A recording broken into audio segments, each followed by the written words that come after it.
Hey guys, welcome back to another video. तो काफ़ी लोगों का डाउट आता है कि भैया यार जो नोटिस आया था एसएससी ओटीआर का, तो वो किसको रजिस्टर करना है। अगर हम पहली बार पेपर दे रहे हैं तो हमें रजिस्टर करना है या नहीं करना है। या फिर काफ़ी लोगों का डाउट आ रहा है कि भैया हमने तो लास्ट बार भी पेपर दिया था। या फिर मैंने काफ़ी लोगों के कमेंट्स देखे थे जो पूछ रहे थे कि यार कि भैया करना चाहिए कि नहीं करना चाहिए, कैसे करना है। तो भाई वीडियो को लास्ट तक जरूर देखना।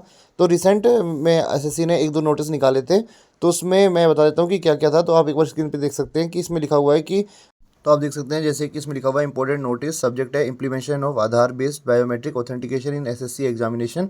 और इसमें लिखा गया है जो भी एग्जाम होगा मई 2025 के ऑनवर्ड्स, उसमें आपको आधार कार्ड ऑथेंटिकेशन करना होगा। और दूसरा नोटिस था कि it is informed that one time registration OTR will be Aadhaar enabled for 2025 examination cycle and onward, date is from 2 June 2025 further with respect to in annual examination calendar issued on 9 May. It is informed that the option to edit the existing OTR registration for OTR will be permitted only till 31st of May 2025। तो basically इनका कहना है कि भाई आपको कोई भी changes करने हैं तो आप 31 मई से पहले पहले कर लेना, जो भी आपका एग्जिस्टिंग OTR है उसमें। ठीक है। और काफ़ी लोगों को डाउट आ रहा है कि अगर हमने पहले रजिस्ट्रेशन कर रखा है तो हमें करना चाहिए या नहीं करना। तो गाइस देखो, इसमें ऐसा कुछ नहीं है। इसमें अगर आपने लास्ट ईयर जब फॉर्म भरा होगा तो पहले आपको पता होगा कि दूसरी वेबसाइट होती थी ssc.nic.in ऐसा कुछ था। अभी जैसे वेबसाइट चेंज हो गई है तो उसमें हमने जब फॉर्म भरा था लास्ट ईयर तो इस पर हमने सारा डाटा अपना डाला हुआ था। लेकिन कुछ लोग ऐसे हैं जिनको पहली बार पेपर देना है तो वो इस पर रजिस्ट्रेशन कर लेना। मैं आगे आपको वेबसाइट खोल के भी दिखाऊंगा। और इसमें जैसे काफ़ी लोगों ने क्या किया था, जब रजिस्ट्रेशन किया था तो आधार कार्ड से इसको वैलिडेट नहीं किया था। काफ़ी लोगों ने अपना मान लो पैन कार्ड यूज़ किया होगा या फिर अपनी वोटर आईडी यूज़ की होगी। तो आप अपने आधार कार्ड से इसको ऑथेंटिकेट कर लेना। और सेकंड चीज़ की, मान लो आपने अगर लास्ट ईयर फॉर्म भरा था और आपने किसी भी रीज़न की वजह से यूआर से फॉर्म भर दिया था, बाई चांस आपके पास कास्ट सर्टिफिकेट नहीं था आपका, मान लो आप ओबीसी से बिलोंग करते हैं तो आपके पास ओबीसी सर्टिफिकेट नहीं था, या फिर अगर एससी एसटी कैटेगरी से हैं आप और आपके पास उस समय आपके पास सर्टिफिकेट नहीं था, तो आप अभी उसको चेंज कर सकते हैं। और दूसरी चीज़ की, जब आपने लास्ट बार पेपर दिया होगा तब आपने डिप्लोमा से फॉर्म भर दिया होगा, क्योंकि आप मान लो बीटेक कर रहे हो और आपके पास बीटेक का मान लो आपका फाइनल नहीं था, आपके पास डिग्री आपकी नहीं आई थी। तो इस साल मान लो आपके पास है तो आप डिग्री से फॉर्म भर सकते हैं। आप उसमें अपना ग्रेजुएशन उसमें डाल देना, ग्रेजुएशन की डिटेल्स वगैरह, तो आप फॉर्म आपका अपडेट हो जाएगा। तो एक बार चलते हैं वेबसाइट पे कि कैसे हमें वो चेंजेस करने हैं। तो मैं आपको वेबसाइट पे लेके चलता हूँ। तो आपको एसएससी की वेबसाइट खोल लेनी है। कोने में आपको दिखेगा लॉगिन और रजिस्टर। तो जो भी पुराने कैंडिडेट है वो अपना रजिस्ट्रेशन नंबर और पासवर्ड वहाँ पे डाल के, कैप्चा डाल के आप लॉगिन कर सकते हो। बाई चांस ऐसा हुआ हो कि आप अपना रजिस्ट्रेशन नंबर या फिर पासवर्ड भूल गए हो तो आप फॉरगेट पासवर्ड भी कर सकते हो, आपको साइड में दिख जाएगा। ठीक है। अगर जैसे आप फॉरगेट पासवर्ड क्लिक करोगे तो आपको यहाँ पे वेरिफिकेशन के लिए बोलेगा। आप अपनी जीमेल आईडी पे आपको वहाँ पे मेल आ जाएगा, आप वहाँ से अपना रजिस्ट्रेशन नंबर या फिर पासवर्ड को रीसेट कर सकते हो। ठीक है। अब बात कर लेते हैं जो नए एस्पिरेंट है जिन्होंने पहली बार पेपर देना है, जिनको उन्होंने अगर अभी तक रजिस्टर नहीं किया है तो आप जाके लॉगिन और रजिस्टर पे क्लिक करेंगे और यहाँ पे देखो नीचे रजिस्टर ना हुआ है, जिसने पहले रजिस्टर नहीं किया है उसके लिए ये।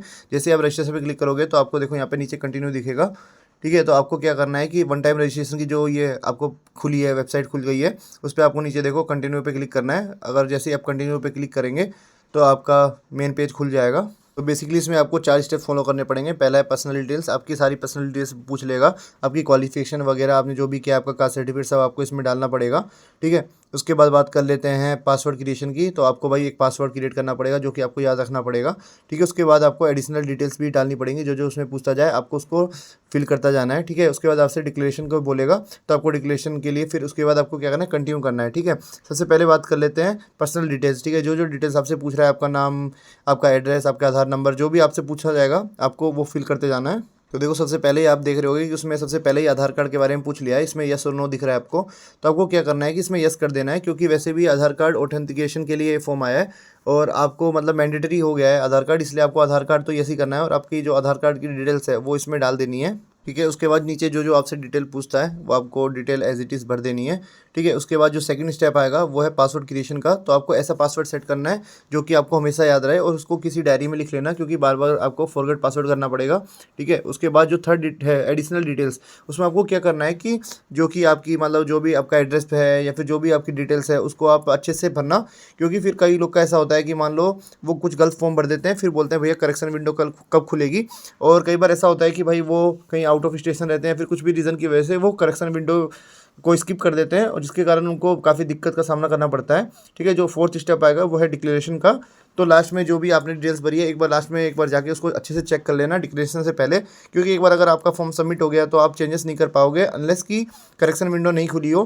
ठीक है। अगर मान लो करेक्शन विंडो खुलती है और आपका ध्यान है तो आप सही कर सकते हो, लेकिन बाई चांस अगर ऐसा हो गया कि करेक्शन विंडो की डेट जा चुकी है तो आप उसको सही नहीं कर पाएंगे। और कुछ ऐसे भी लोग होंगे जिन्होंने पहले ही OTR भर दिया है और बाई चांस उनसे कोई गलती हो गई है और वो वीडियो दोबारा देखने आए हैं, तो भाई आप चिंता मत करिए।